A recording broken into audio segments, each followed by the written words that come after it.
오늘 말씀의 제목을 저는 모세의 전성기다 한번 이렇게 잡아봤습니다.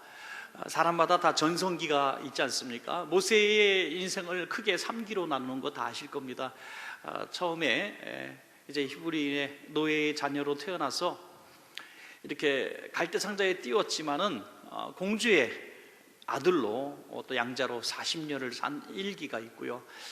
2기는 제사장 이드로의 이제 사위가 돼서 양을 치는 목동의 세월 80세까지를 2기라고 이야기합니다. 그리고 우리가 아시는 대로 제3기 바로 80세부터 120살까지 느보산에서 주님의 부름받는 그 순간까지 또 쓰임받는 그것을 3기라고 이렇게 얘기하는데, 성경의 역사를 보면 이렇게 짜맞추기를 한 것처럼 너무나 기가 막히게 그렇게 잘 맞는 경우들이 참 많아요. 모세의 그 세 개에 나눠진 40년, 40년, 40년과 아주 흡사하고 유사한 그런 느낌을 받는 120년이 또 있죠.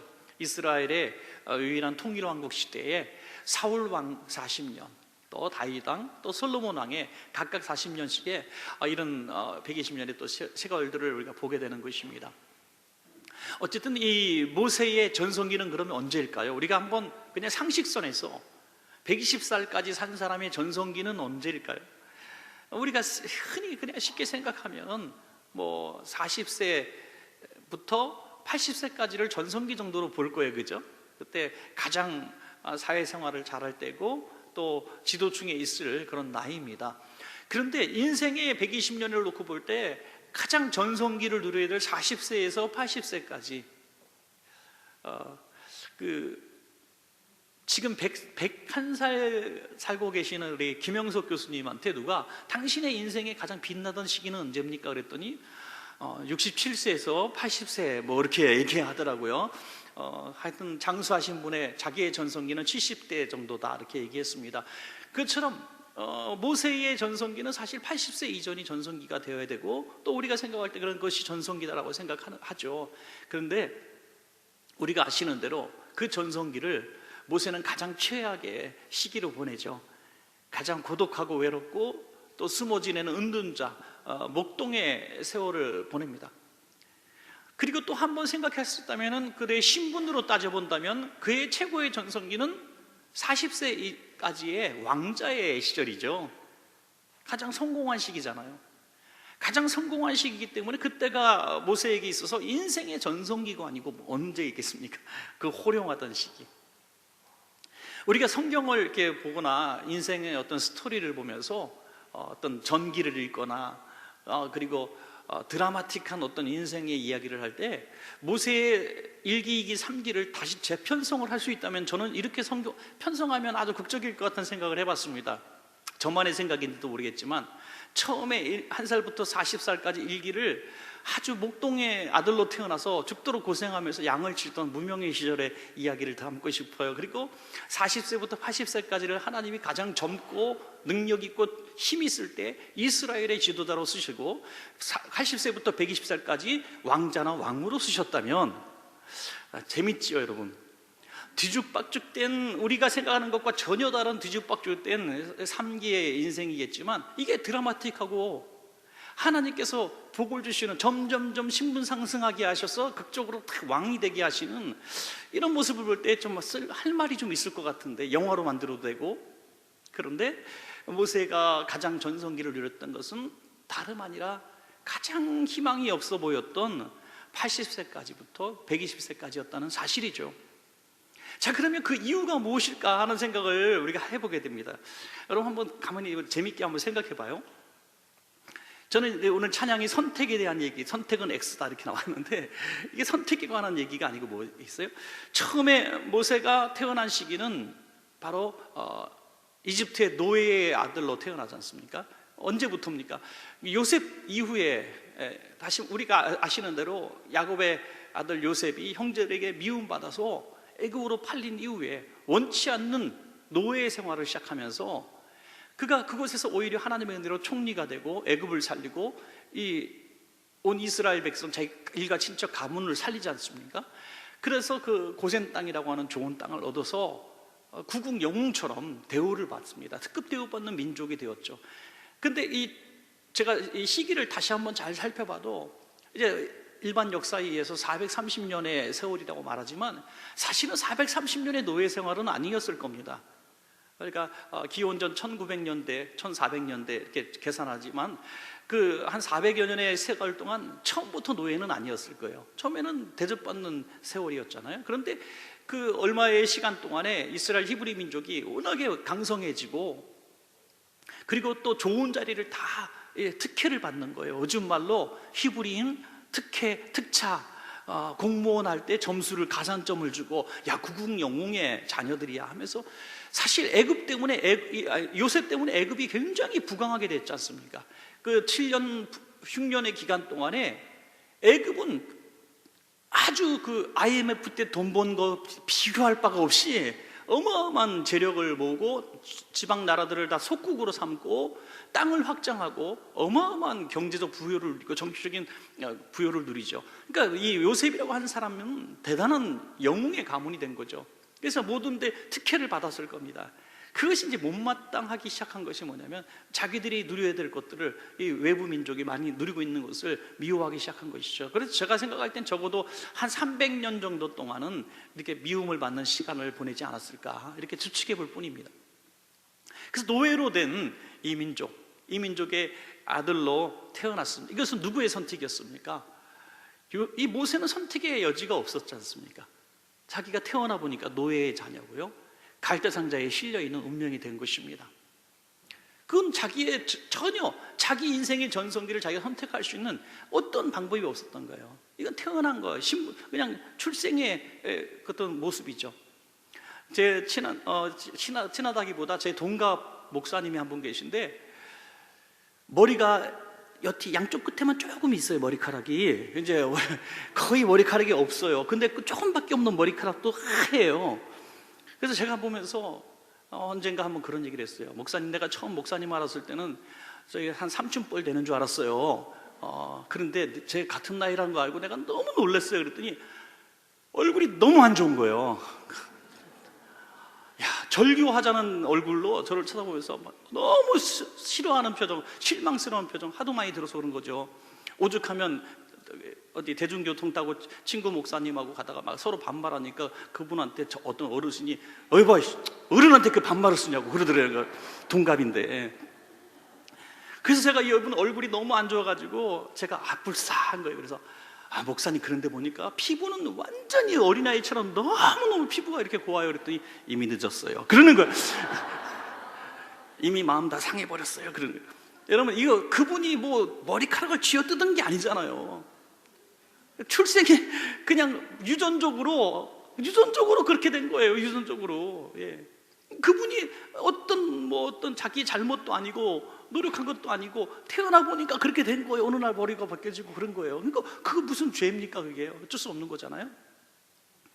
모세가 무슨 죄가 있어서 히브리인의 아들로 태어나고 갈대상자에 띄어서 물에 빠져 죽을 운명으로 태어났겠어요? 선택의 여지가 없는 거죠, 이건. 그러니까 참 일기의 인생은요, 어떻게 보면 그냥 가장 불행스러운 선택이잖아요. 히브리인의 자식으로 태어난 그거예요. 그래서 선택한 게 아무도 없었어요. 그런데 누구의 선택을 받습니까? 공주의 선택을 받지 않습니까? 공주가 탁 100일 된 이 아기를 자기 양자로 선택을 합니다. 그때부터 일기의 인생은 공주의 아들이라고 하는, 왕자라고 하는 신분으로 살아가게 되는 선택을 받은 것이죠. 전혀 모세는 공주의 선택을 받은 거지 자기의 의지나 자기의 잘난 모습이나 자기의 어떤 모습이 아니에요. 그래서 40년 동안 왕자로 살아가면서 그런 정체성의 갈등을 느꼈을 거예요. 뭡니까? 어머니 요게벳이 이제 친모지만 미리암이 공주에게 얘기해서 유모로 이제 부름을 받지 않습니까? 월급 받고 내 자식 키우고 얼마나 좋습니까? 안전한 곳에서. 그러면서 요게벳이 무슨 교육을 시켰겠어요? 바로 히브리인의 정체성에 대해서 교육을 시켰고, 하나님의 자식이라는 것을 늘 하나님의 아들됨을 가르쳤다는 거예요. 그래서 요셉은 분명히 나는 히브리인의 아들이고 하나님의 백성이라는 사실을 조금도 흔들리지 않고 하고 있었습니다. 우리가 40년 동안 왕자로 지내면서 호의호식하면서 히브리 백성을 생각지도 않았다고 생각하는 그런 학자는 없어요. 다 히브리인들을 위해서 내가 무엇인가 하려고 그는 했다가 과욕 참사를 부른 게 살인사건이지 않습니까? 그런데 여러분, 재미있는, 이해가 처음에 잘 안 되는 말씀이 히브리서 11장 24절부터 26절 보면 모세를 평가를 이렇게 하고 있어요. 믿음으로 모세는 장성하여 바로의 공주의 아들이라 칭함받기를 거절하고 도리어 하나님의 백성과 함께 고난받기를 잠시 죄악의 낙을 누리는 것보다 더 좋아하고 그리스도를 위하여 받는 수모로 애굽의 모든 부하보다 더 큰 재물로 여겼으니 이는 창조심을 바라봄이라. 처음에 이 구절을 우리가 그냥 말씀 본문 그대로 받아들이면 의심을 품어야죠. 모세가 공주의 아들이라 칭함받기를 싫어해서, 아니 하나님의 백성과 함께 고난받기를 좋아해서 그리스도를 위하여 받는 수모를 좋아해서 애굽의 모든 부하를 버리고 떠난 것은 아니라고 생각하지 않습니까? 그죠? 그냥 산책하다가 히브리인, 자기 동족 히브리인이 애굽 사람한테 무참하게 폭행을 당하니 가서 몰래 쳐서 죽이고 묻어놓은 거예요. 그냥 애국심이라보다 국리를 여기는 마음, 자기 민족을 국리를 여기는 마음으로 한 것이다가 그 발각돼서 도망간 거예요. 그런데 히브리서는 이렇게 얘기하는 거예요. 그가 자기 민족과 함께 고난받는 것을 더 기뻐하여 왕자의 신분을 버렸다. 애굽의 모든 보화를 버렸다. 이렇게 말하고 있습니다. 여기서 이 말씀대로 우리는 믿어야 할 줄로 믿습니다.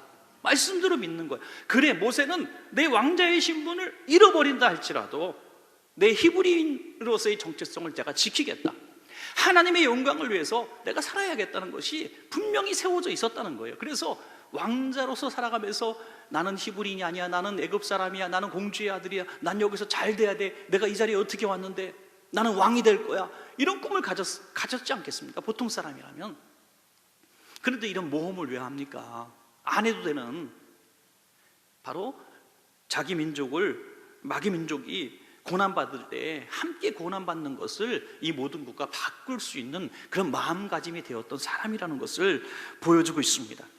그래서 모세의 선택 때 어떤 누리는 복은 여기서 1기에서 끝나게 되는 거죠. 자, 2기의 인생은 언제입니까? 누구의 선택을 받아요? 제사장 이드로의 선택을 받습니다. 그래서 2기 인생이 시작되는 거예요. 물론 그 딸들이 자기 짐승을 우물에서 물을 먹이다가 다른 아주 포악한 사람들로부터 공격을 받자 모세가 이제 무술이 뛰어나잖아요. 궁중에서 그 무술을 배웠기 때문에 아마도 싸움을 잘했을 거예요. 그래서 자기 무술 실력으로 물리칩니다. 그리고 그 집 장인의 이제 선택을 받아서 사위가 되는 이런 인생을 살게 돼요.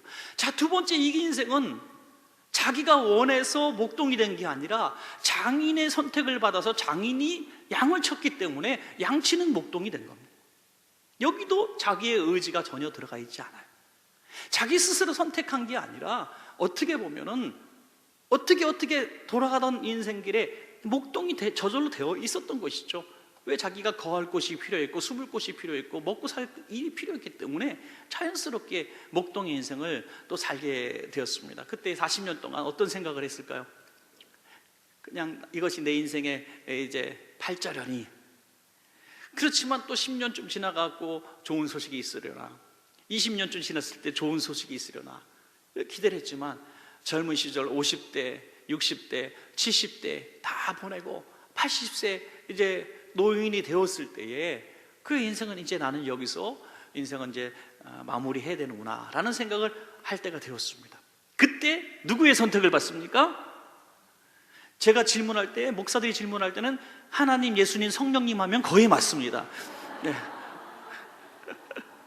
하나님의 선택을 받아요. 그죠? 하나님이 오늘 떨기나무 가운데서 모세야 모세야 하고 모세를 부르십니다. 모세의 이름의 뜻이 뭐예요? 물에서 건진 아이. 물에서 건진 아이. 사람이 지어준 이름이지만 모세야 모세야 하고 부르십니다.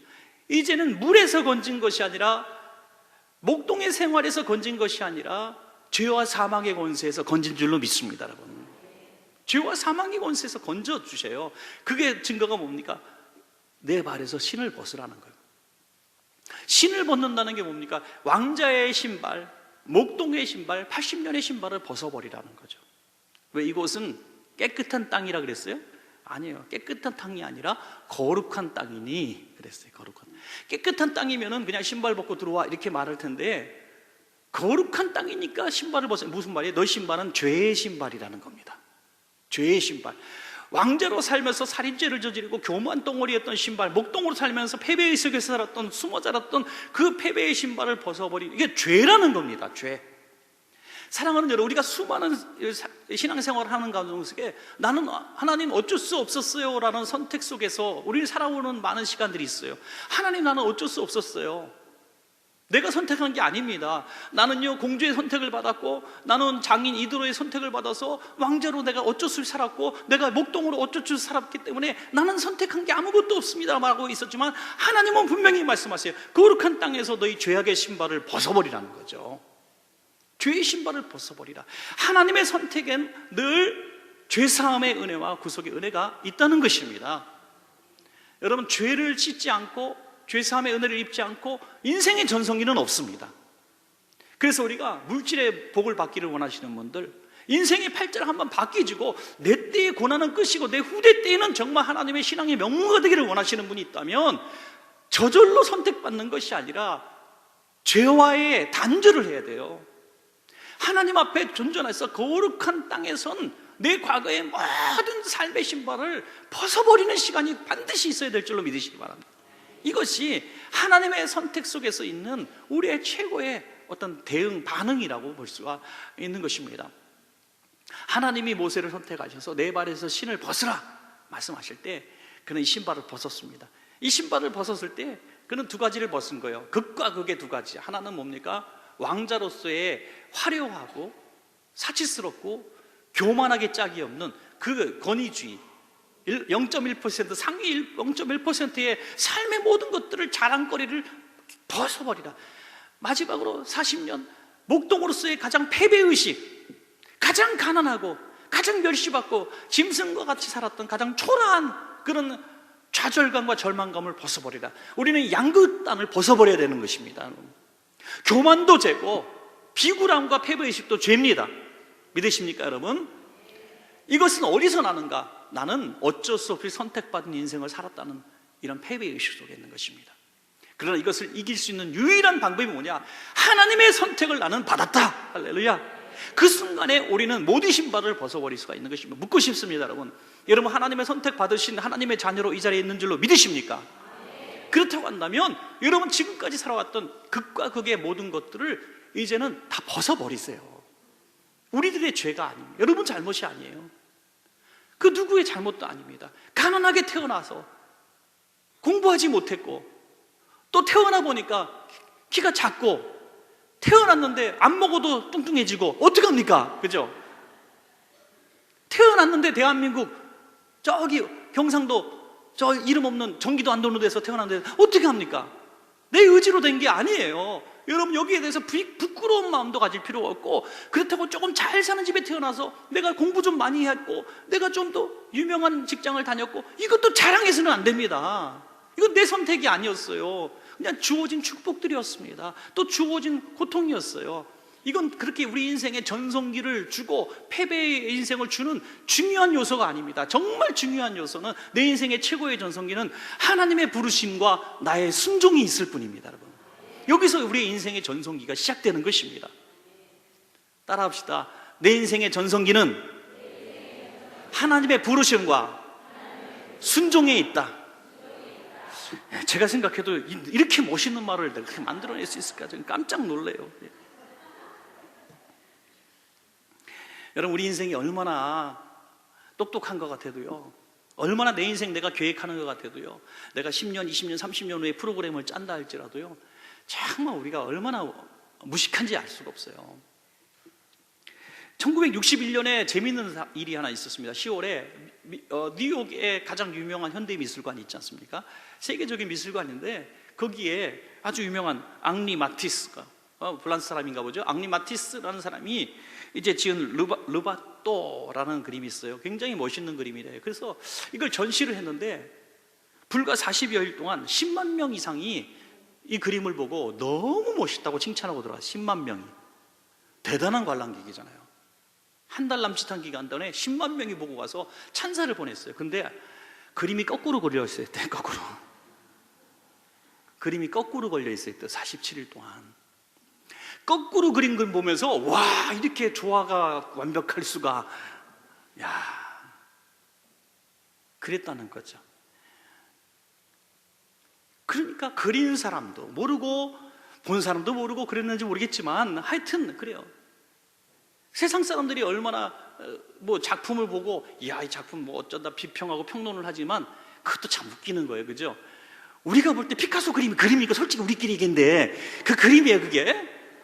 아이고, 진짜 우리 유치원 애들이 더 잘 그리겠다, 솔직한 얘기로. 황소몰이 자전거 안장하고 핸들하고 꺾어서 붙여놨는데 그것도 몇십억, 몇백억짜리. 루브르 박물관은 지금 대단한 박물관인데 거기에 있는 작품들이요, 당대에 칭찬받았던 그림들은 거의 없대요. 작품 적어도 최소한 60년, 작가가 죽은 지 60년 이후에나 이거 명작으로 인정받았다는 거예요. 그러니까 나중에 다 그렇게 후대가 그냥 인정하는 거지 볼 때 현장에 있는 사람 아무도 몰라요. 똑똑한 사람 그렇게 많아도 알 수가 없다는 거예요. 우리가 잘 아시는 로댕은요, 너무나 외롭고 가난하게 이 독방에서 얼어 죽었대. 돈이 없어가지고. 근데 로댕의 작품은 박물관에 있습니다. 최고 대우를 받아가면서. 그러니까 우리는 아는 척하지만 사실 아무도 몰라요.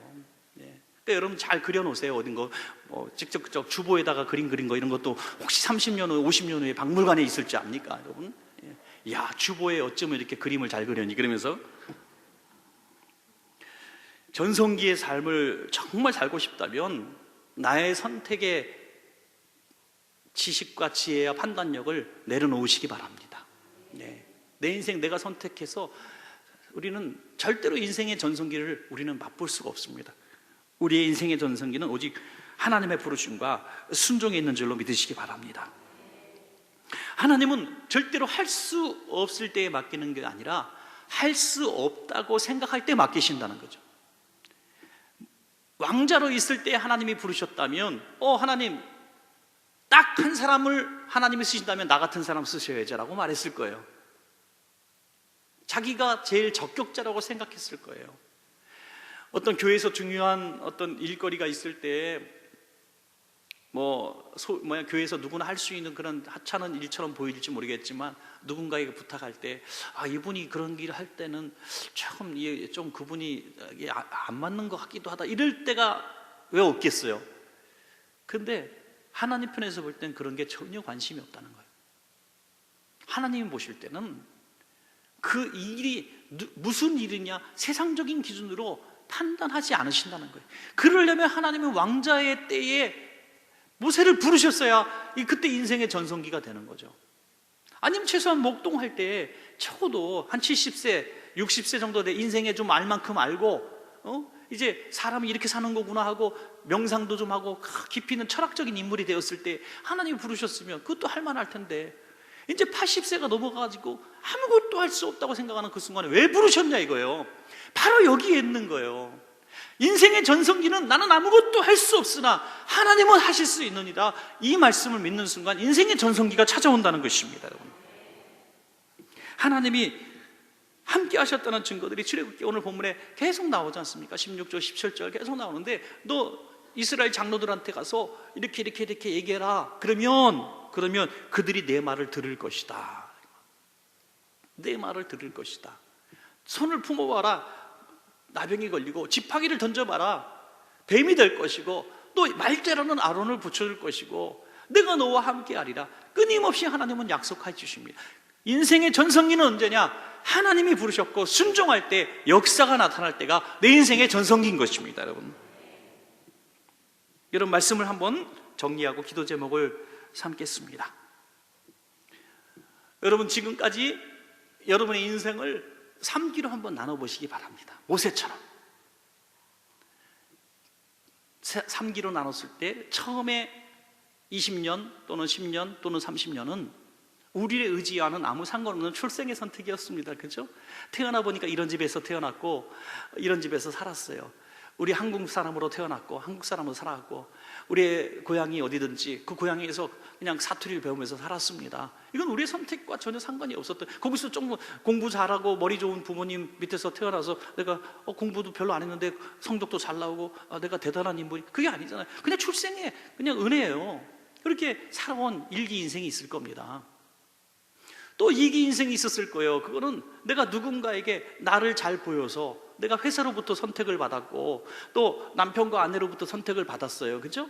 그리고 또 어떤 좋은 직장이나 어떤 업무를 내가 선택을 받아서 지금 내 위치를 가질 수 있었던 것이죠. 그러나 이것도 사실은 선택을 받은 거예요.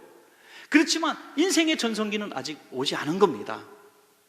인생의 전성기는 언제 오냐? 하나님의 선택을 받았대. 하나님의 선택을 받았을 때, 더구나 선택받은 것뿐이 아니라 순종할 때 우리 인생의 전성기는 오는 것입니다. 저는 여러분의 인생의 전성기를 누리고 계신 분들도 계실 줄 믿습니다만은 우리 한번 이렇게 한번 마음으로 결심해 봅시다. 내 인생의 전성기는 아직 오지 않았다.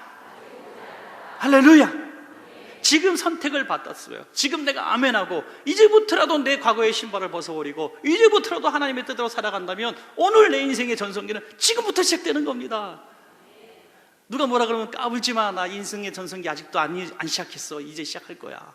이렇게 한번 자신 있게 한번 얘기해 보시면서 주님의 손에 붙들린, 하나님의 손에 붙들린 하나님의 도구가 되셔서 하나님의 선택에 의한 최고의 인생의 전성기를 누리시는 그런 되시기를 간절히 축원합니다.